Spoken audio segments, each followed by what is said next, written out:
Wield the power of holy light in your hands. Take down trash mobs with absolute ease. Easily hold your own against world bosses. And provide both damage and healing in group content scenarios. Hey everyone, it's Spopes. And this is my pure Templar build for the Elder Scrolls Online. We're going to cover the skills you should use, your attribute points, the best gear, your champion points, consumables, everything else you might want to know. And just to be clear right from the outset, this is not the most meta build you can possibly do with the Templar. This is just what I cooked up, mainly, honestly, to match this new mount that I got. But the Templar was the first class, maybe Dragon Knight, actually, that I ever played in ESO. It was the first one I ever really explored. I still love its whole background, its aesthetics, its skills. As I was putting this build together, I wasn't sure whether I was going to subclass it or not. But then mainly for aesthetic reasons, in the end, I decided to keep it a pure Templar. And so if that's something you're interested in, definitely stick around to the end. I'll cover everything you need to know and provide gameplay demonstration at the end of the video. But before we jump in, please make sure you subscribe to the channel. Please do like the video and hype it and share it with your friends. So this is a pure Templar build, meaning that there is no subclassing. All the skills are from the Templar skill lines. My dude is a high elf. You can honestly just choose whatever class you want, but high elf does work with this, both in terms of racial passives and also aesthetics, roleplay, etc. The main skills that I'm using are Puncturing Sweep, which is for clearing trash mobs, and Radiant Glory, which is more for taking down bosses or PvP. I was using the other morph of this skill, but I decided Radiant Glory was better for sustain and for self-heals. The cost goes down considerably with this morph. Puncturing Sweep is just the one that makes the most sense for the self-heals. I'm also using Ritual of Retribution. This comes from the Restoring Light skill line, and you can use the other morph if you want to provide more heals, but I like how this one provides damage over time, helps with taking down trash mobs, and it provides an increasing amount of damage over time when you're fighting against bosses. For healing, I have Hasty Prayer. This provides pretty robust self-heals and also heals any allies within a general area. It also provides you with some extra movement speed. And then for a damage shield, I'm using Radiant Ward. This one is honestly really great against trash mobs. My general rotation when I'm coming up against a mob is to drop Ritual of Retribution and then Radiant Ward. And then usually all it takes is one Puncturing Sweep and the pack of mobs is gone. My ultimate is Solar Disturbance. This is good against both bosses and mobs. It provides a considerable amount of damage in a particular area, and it has a synergy you can use. There's also a healing synergy for Ritual of Retribution. So Puncturing Sweep is from the Adric Spear skill line. I recommend getting all the passives in that skill line. That's where Radiant Ward is as well. Dawn's Wrath, you have the ultimate Solar Disturbance and Radiant Glory. I recommend getting all the passives here, except Illuminate, because you're going to be getting minor sorcery from the Oakensoul ring. We'll get to gear in a minute here. And then from Restoring Light, you have Ritual of Retribution and Breath of Life. I recommend getting all the passives again here, except Sacred Ground, which again is mainly redundant with Oakensoul. So this ends up providing a really beautiful effect. You start to glow with this holy light from the ground with Ritual of Retribution. Then you have your Radiant Ward, which is also just really beautiful. The healing provides this wave of holy light that expands out of you. And then I did end up getting the new skill style for Puncturing Sweep. This feather thing is beautiful and it sounds cool too. You're going to be using both light and medium armor here, so I recommend getting all the passives in both of those, except you really don't need improved sneak. If you're going to be doing a bunch of sneaking, go ahead and get this passive in medium armor, but otherwise just leave it. And you're using a lightning staff, mainly for this passive Ancient Knowledge, which increases your direct and channeled damage by 12%. That's going to be a theme we're going to be focusing on throughout the build. But yeah, I recommend you get basically all the passives here. Destruction Expert is not necessary though, because you're not going to be using any Destruction Staff skills in your rotation. And of course, get all the passives for High Elf skills. As far as attribute points go, just dump all 64 into Magicka. And the Mundus stone I'm using is the Thief for extra critical damage chance. All right, now on to the gear. I am using two sets here that I've never used before, but they synergize nicely with the skills you're using for damage. First off is the Tideborn set. This is new with the most recent chapter, or seasons, or whatever. It's from Solstice. It is a craftable set, so you can go to the crafting station in the zone, or if you have a competent guild, they will already have this set attuned and you can make it at their Grandmaster crafting station.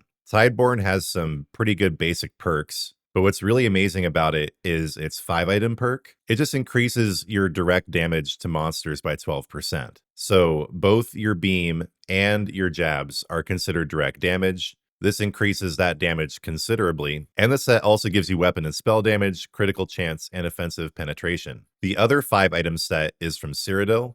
I found this one to be easiest to acquire just by buying it from guild traders, though it is pretty expensive. This is the Deadly set, also known as Deadly Strike. The first few perks are pretty similar to what you have with Tideborn, but it's the final perk, the 5-item perk, that really matters here, because the best thing about jabs and the beam from the Templar is not only are they direct damage, but they are also channeled. So this increases your DOT damage, which you're doing a little bit of, but also your channeled damage by 15%. So put together, you're getting an extra 27% damage to your beam and your jabs from these two sets. I also strongly recommend using the Oakensoul ring. I only do 1-bar builds, it's just so much easier. And then that leaves 1 slot open for your head. And really, it's up to you here. I do recommend using a monster set head because you do get a perk just for 1 piece. And here I used Infernal Guardian because I thought maybe it would look good, and it, really didn't. But the 1-item perk it gives you is extra Magicka. You might want to swap that out for something that gives you extra spell damage, offensive penetration, really just whatever monster head you want to use here. So I made my head light and my shoulders light, but everything else is medium because that's what Deadly Strike is. You could swap this around by having Deadly Strike on your weapon and on your jewelry, and then have more of the bonuses from light armor. But I tend to like the medium armor bonuses better, partially because it makes it so you can just run around super fast. And when you're clearing public dungeons for XP and loot, movement speed is really important. It's also important in PvP. And yeah, this is not a PvP-centered build. Obviously, Tideborn is basically useless for PvP because it only increases your damage against monsters. But I've done some battlegrounds with this build, and I've done pretty well. So I definitely wouldn't avoid using PvP with it. It's just not really tailored for that. The traits I've chosen for my gear: on the weapon, I use Precise for even more critical chance. On all the armor, I recommend Divines.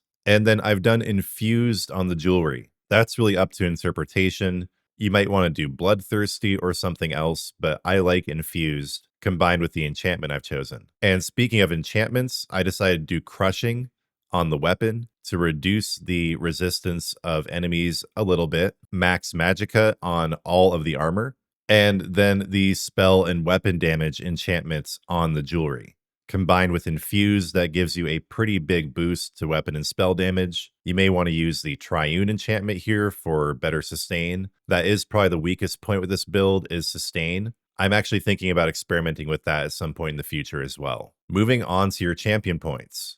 Over in the craft tree, all that really matters is Steed's Blessing for extra movement speed. Just generally speaking, try to get all the passives over here. You have to be a pretty high champion level to get all of them. But things like Breakfall, Rationer, Wanderer, Steadfast, etc. are all really useful. But what I have slotted here are Master Gatherer, Warmount, Gifted Rider, and Steed's Blessing. The blue Warfare tree matters a lot more.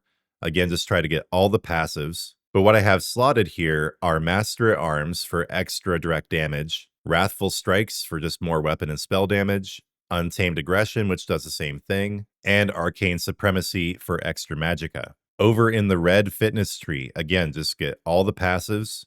But what I have slotted are Celerity for extra movement speed, Shield Master to make my damage shield more effective, Bastion, which also makes your damage shield more effective, and Siphoning Spells for sustain to give me Magicka back when I kill trash mobs.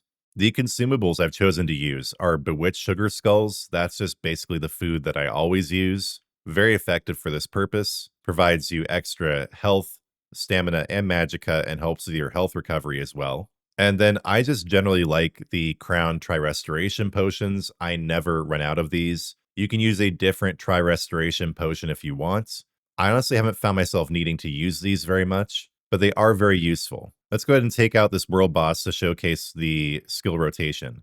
So I always throw down Ritual of Retribution first, then I do Radiant Ward because it does quite a bit of damage. And then if I'm fighting multiple enemies, I'll use Puncturing Sweep, but otherwise, I just use Radiant Glory. Once you get it under 33% health, The damage is exponential. This is a great execute skill.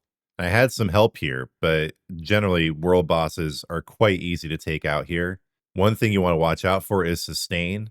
He does run out of Magicka pretty easily, but then you can just use the Lightning Staff heavy attack to replenish it. And you also want to make sure your damage shield is up so that you don't accidentally die. So yeah, basically put down your ritual, use your damage shield, and then select whichever DPS attack is appropriate for your circumstances. For multiple enemies, Puncturing Sweep. For single target attacks, Radiant Glory. I'm going to take out this bear here. Yeah, Radiant Glory makes swift work of basically any overland trash mob. It works well for mobs in dungeons as well. And just look how quickly I'm tearing through here with all these movement speed bonuses. Where this build really shines is in public dungeons. I was honestly shocked by how quickly this tears through trash mobs. That extra damage to your jabs is really apparent in this kind of context. In group content, you see the same effect, but obviously the monsters are stronger there. But it's the same rotation, put down your ritual retribution, use your damage shield, and then just use Puncturing Sweep to clean them up. Usually it only takes one Puncturing Sweep once you put down your ritual and your damage shield, which does quite a bit of damage when you activate it. Yeah, look how it just tears through them. Very good build for farming. Bosses in public dungeons are also generally not even close to being a problem. You can use Radiant Glory to finish them off, or just honestly use Puncturing Sweep. It's going to be easy either way. All right, that pretty much covers it. There's a lot to go over in these build guides, so if I did miss anything, do let me know. I'm going to be providing most of this information in the video description as well. But if you have any questions, please leave them in the comments. I'd be happy to answer them. And yeah, really this build just came about in response to me getting the Blessed Highmane Lion mount here. I wanted to create a character that expressed, that reflected the vibe, the pure, holy, light aesthetic of this mount. And this is where I ended up. I was thinking of subclassing. I was thinking of going for a healer. But in the end, I just made another DPS character that is now honestly my favorite. This is my new main tune. I just love how easy it is to take down trash mobs. I'm quite useful in group dungeons. It's even surprisingly effective in PvP, despite the fact that Tideborn is pretty much the wrong set to choose there. That's compensated for with Deadly Strike. And yeah, I love this build personally. I hope you guys enjoy it too. Please don't hold back with your comments. Any ideas for optimization where I could make it even better. And of course, anything I missed. Again, thank you so much for watching. We're going to finish up here with a prayer. Lord God, thank you for the inspiration to make this build. Thank you for showing through this build your holy love and your holy light. Thank you for the events in my life this year that have led me to purify myself, the whole chain of events of sanctification that have led to this build becoming a reality. Lord, thank you for the sacrifice of your Son, the Word, Jesus Christ. Thank you for absolution of our sins. I ask that you forgive my sins in the things that I have done and I have left undone. I ask that you continue to shine your brilliance and beauty upon my channel, help it grow, and provide divine providence and protection to everyone watching this video, everyone who is part of the channel. Lord, in your mercy, hear our prayer. I really hope you guys enjoy the build as much as I do. Again, please don't hold back with your comments, compliments, criticism, etc. Please don't forget to subscribe to the channel, like and hype the video.